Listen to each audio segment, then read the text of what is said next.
South Carolina is seeing record-breaking absentee ballot participation. More than 535,000 mail-in votes have already been cast in the state.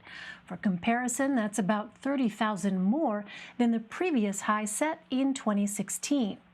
President Trump is favored to win the reliably red state, but all eyes are now on the contentious Senate race there.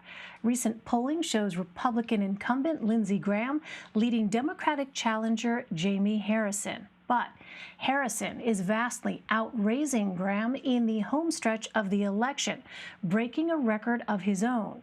The Democrat brought in $57 million in the last quarter. That's the largest haul for any Senate candidate in a single quarter. For more, let's bring in Jaime Lovegrove. He's a political reporter covering South Carolina for the Post and Courier. Jaime, welcome. Good to see you again. So South Carolina has not had a Democratic senator in 15 years. How has Harrison amassed this much support to have a competitive race against Senator Graham, who's represented the state for 25 years?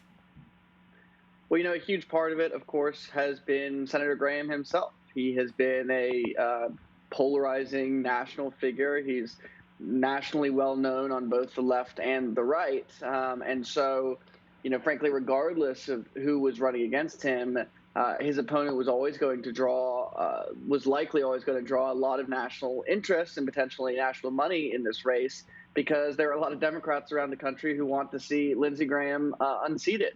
But Jaime Harrison has run a very well-oiled machine of a campaign. He is a former chairman of the South Carolina Democratic Party here, worked for Congressman Clyburn on the Hill, is very familiar with politics, very familiar with campaigns, and has run a very disciplined message campaign, really focused on character as opposed to on some of the issues that could make moderate Republican voters wary of crossing the aisle to vote for him. So he has brought in, as you say, an insane amount of resources, money that we've never seen, let alone in South Carolina, anywhere in the country, and that has allowed him to make it much more competitive.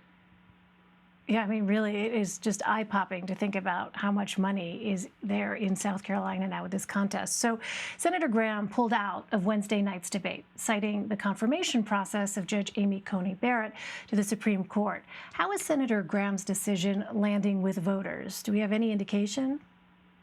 It's hard to say, and it's always hard to say how much these debates affect the race anyway. We're certainly still hoping that we're going to be able to reschedule that debate and have it sometime before the election, even though we're, of course, getting pretty close to the election at this point. He said on Monday when he did a campaign stop in the upstate of South Carolina that he was heading to Washington, D.C., and he was not going to come home until Amy Coney Barrett is confirmed. And so the question right now is just how long that is going to take. If it happens sooner than later, then maybe he'll be back here and we'll be able to do it again. But right now he is in Washington, D.C. And there are a lot of Republican voters who at the end of the day care more about getting Barrett confirmed than they do about seeing another debate. Well, Jaime, what are the main issues that each candidate is running on? So at this point, for Lindsey Graham, it is all about the Supreme Court. He is pinning the entire election on that, and he is trying to make that central to his closing message. At his rallies over the weekend, the chant from his supporters was "fill the seat." That's what's on his yard signs now. That's all he is talking about. And of course, he is a central player in that because of his role as chairman of the Judiciary Committee. And he's really tried to push Jaime Harrison to take a position on that, which Jaime Harrison has been very reluctant to do. Harrison has said that he opposes doing a confirmation before the election, but he has still, 25 days after she was nominated, declined to weigh in on whether or not he would vote to confirm Amy Coney Barrett based on her qualification. Jaime Harrison, on the other hand, has really tried to stick to his core message that he's had from the beginning of the election, which is health care. And so he has stayed laser focused on that. He has talked about the potential risk of the Affordable Care Act going away. He is not in favor of single payer, Medicare for all, or some of the more progressive proposals, but he really wants to build on and expand upon the Affordable Care Act, something we've heard from Democratic candidates all over the country. He's talked about the fact that we've had multiple rural hospitals closing in South Carolina over the last few years.